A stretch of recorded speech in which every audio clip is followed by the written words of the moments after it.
जिताने की नींव रखने का, एक लक्ष्य प्राप्त करने के लिए एक सभा करना महायज्ञ कहलाता है। वो महायज्ञ हम करने के लिए आए हैं। इस महायज्ञ में आज जितने भी बूथ प्रेसिडेंट है, बूथ कार्यकर्ता है, सबको आहुति देनी है और वो आहुति देने का समय 2019 और उसके आगे आने वाले चुनावों में है।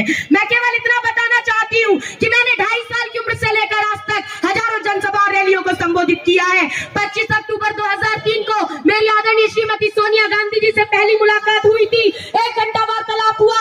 उनके विचारों से और विशेषकर धर्मनिरपेक्षता की विचारधारा से इतनी प्रभावित हुई कि उसी दिन से मैंने सोनिया जी के पक्ष में और कांग्रेस के समर्थन में बोलने का फैसला लिया। उसके बाद तत्कालीन प्रवक्ता रहे आनंद शर्मा जी, आदरणीय ऑस्कर फर्नांडिस जी ने और कांग्रेस के कई दिग्गज नेताओं ने मेरी कांग्रेस के केंद्रीय कार्यालय में एक प्रेस वार्ता कराई और उसमें मुझे 2004 में कांग्रेस के 138 साल के इतिहास और वर्तमान की सबसे कम उम्र की राष्ट्रीय स्टार प्रचारक घोषित किया। उसके बाद से ही देश के कोने कोने में प्रचार किया। 2004 के लोकसभा चुनावों में प्रचार किया। रायबरेली अमेठी में राहुल गांधी जी और सोनिया गांधी जी के लिए गई। अभी मध्य प्रदेश, राजस्थान, छत्तीसगढ़ के अंदर मैं राष्ट्रीय स्टार प्रचारक के नाते प्रचार करके आ रही हूँ। चारों तरफ जा रही थी तो देख रही थी कि जन सैलाब उमड़ कर आ रहा है। आखिर वो जन सैलाब किस लिए उमड़ कर आ रहा था? वो जन सैलाब इसीलिए उमड़ कर आ रहा था क्योंकि सब जानते हैं कि नरेंद्र मोदी जी ने राफेल, रोटी, रोजगार और राम मंदिर के नाम पर केवल झूठ बोलने का काम किया, केवल मौन रहने का काम किया। ये मन की बात करते हैं मगर जन की बात नहीं करते। ये कहते थे 15 लाख सबके अकाउंट में आएंगे, परंतु 15 लाख रुपए तो छोड़ो, 15 से 20 रुपए किसी के अकाउंट में नहीं आए। आए तो किसानों की आंखों में आंसू आए, मजदूरों की आंखों में आंसू आए। इन्होंने प्रतिवर्ष 2 करोड़ लोगों को रोजगार देने का वादा किया, मगर प्रतिवर्ष 2 करोड़ लोगों को रोजगार देना तो दूर, इन्होंने लोगों के हाथ से रोजगार छीनने का काम किया। नोटबंदी और जीएसटी लगाकर लोगों की आंखों से खून के आंसू रुलाने का काम किया। अरे कितनी महिला और बुजुर्गों ने बैंकों की लंबी लंबी लाइनों में जान गंवाई। अभी वालिया जी कह रहे थे कि अरे नरेंद्र मोदी जी को दुख नहीं हुआ, इन्होंने जीएसटी लगा दी, नोटबंदी लगा दी। अरे इनकी आंख में एक आंसू नहीं आएगा क्योंकि ये नरेंद्र मोदी वो व्यक्ति है जिन्होंने अपनी राजनीति भुनाने के लिए नोटबंदी के समय अपनी बूढ़ी माँ को भी बैंक की लाइन में लगाने का काम किया था। अरे नारी परामर्श में मंत्री, गृह कार्य में दासी, धर्म कार्य में धर्मपत्नी, इसलिए करते हुए माता विलास में रंभा और क्रीड़ा में मित्र का स्थान रखती है। ऐसी नारी को अपमानित किया जाता है। नारी का सम्मान होना चाहिए। जो व्यक्ति एक नारी का सम्मान नहीं कर सकता वो अपनी माँ, बहन और बेटी के साथ साथ भारत माता का भी सम्मान नहीं कर सकता, भारत माता का भी सम्मान नहीं कर सकता। अंत में केवल इतना ही कहने के लिए आई हूँ कि इनके साथ एक बाबा भी घूम रहे थे। पहले ये कहते थे काला धन आएगा, तो बाबा रामदेव भी कहते थे भाजपा को लाओ, देश को बचाओ, काला धन भाजपा लेकर आएगी। आजकल बाबा रामदेव दिखाई नहीं देते हैं।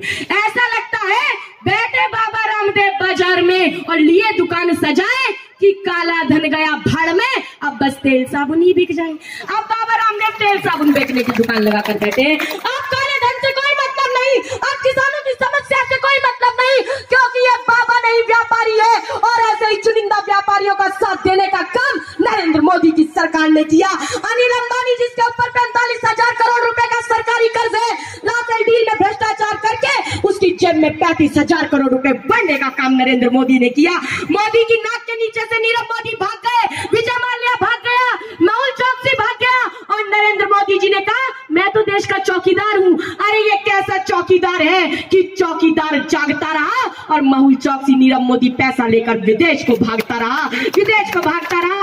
और इसीलिए मध्य प्रदेश की जनता ने कहा, राजस्थान की जनता ने कहा, छत्तीसगढ़ की जनता ने कहा और अब दिल्ली और देश की जनता कह रही है कि देश का चौकीदार चोर है, देश का चौकीदार। तो पहले कांग्रेस लड़ी थी गोरों से और अब लड़ेगी चोरों से। इन चोरों से लड़ने का काम कांग्रेस पार्टी करेगी। अंत में केवल इतना ही कहूंगी कि ये पहली बार नहीं है जो इन्होंने सुरक्षा में दलाली करने का काम किया। राफेल में ऐसे एरोप्लेन बनाए जाते हैं, ऐसे एयरक्राफ्ट बनाए जाते हैं जो कि देश की सुरक्षा के काम आते हैं। HAL ने हमेशा हमारे सुरक्षा विमानों को बनाने का काम किया।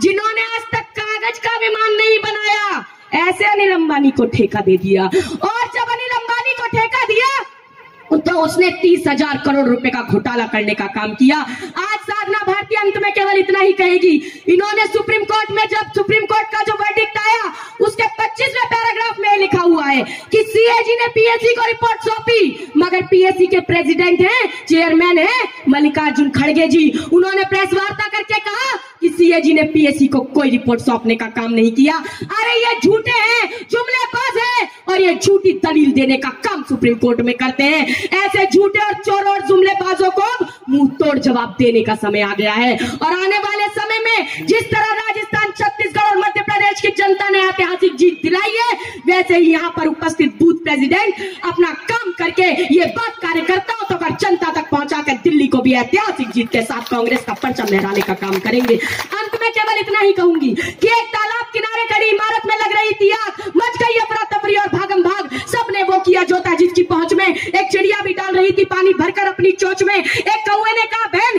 तू सुई की नोक से समस्या का ताला खोल रही है, अरे तू तो पत्तों के बाट से पहाड़ तोड़ रही है, तेरी चोंच में जितना पानी आएगा उससे तो आग का एक चोला भी नहीं बुझ पाएगा। चिड़िया ने कहा, भाई मैं तेरी बात मानती हूँ, अपने चोंच के सामर्थ्य को भी पहचानती हूँ, लेकिन मैं तो केवल इतना ही जानती हूँ कि जिस दिन इस घटना का इतिहास लिखा जाएगा, मेरा नाम आग लगाने वालों में नहीं, आग बुझाने वालों में लिखा जाएगा, आग बुझाने वालों में लिखा जाएगा।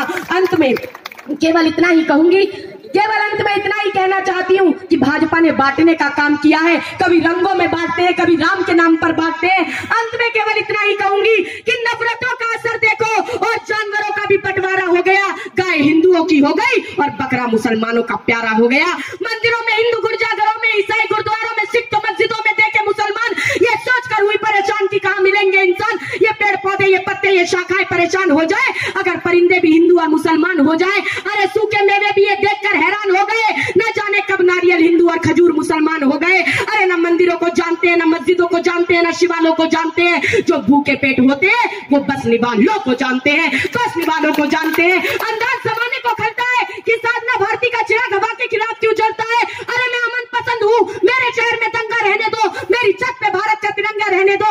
ये भाजपा वाले जिस तरह हिंदू मुसलमानों को बांट रहे हैं, रंगों के आधार पर छाट रहे हैं, कहीं ऐसा ना हो जाए कि सारी सब्जियां हिंदू और मुसलमान हो जाए। अगर सब्जियां हिंदू और मुसलमान हो जाएंगी तो क्या गाजर, टमाटर और चुकंदर जैसी सब्जियां हिंदू गृहिणियां पकाएंगी। मैं सोचती हूँ ये बेचारा तरबूज कहाँ जाएगा, ये तो अंदर से हिंदू और बाहर से मुसलमान ही कहलाएगा। अरे संगत का असर होता है सब्जियों के साथ साथ, ये पेड़ पौधे भी हिंदू और मुसलमान हो जाएंगे तो क्या हरे पेड़ पौधों से ऑक्सीजन लेने हम हिंदू नहीं जाएंगे? क्या हरे पेड़ पौधों पर लगने वाले लाल फलों और फूलों को मुसलमान हाथ नहीं लगाएंगे? क्या प्रकृति द्वारा बनाए गए इस एकता के बंधन को ये भाजपाई कट्टरपंथी तोड़ पाएंगे? अरे इन भाजपाई कट्टरपंथियों के बाप भी सर झुकाएंगे जब आने वाले चुनाव में दिल्ली और देश के लोग हाथ का साथ निभाएंगे, हाथ का साथ निभाएंगे। अंत में एक आश्वासन दे दीजिए।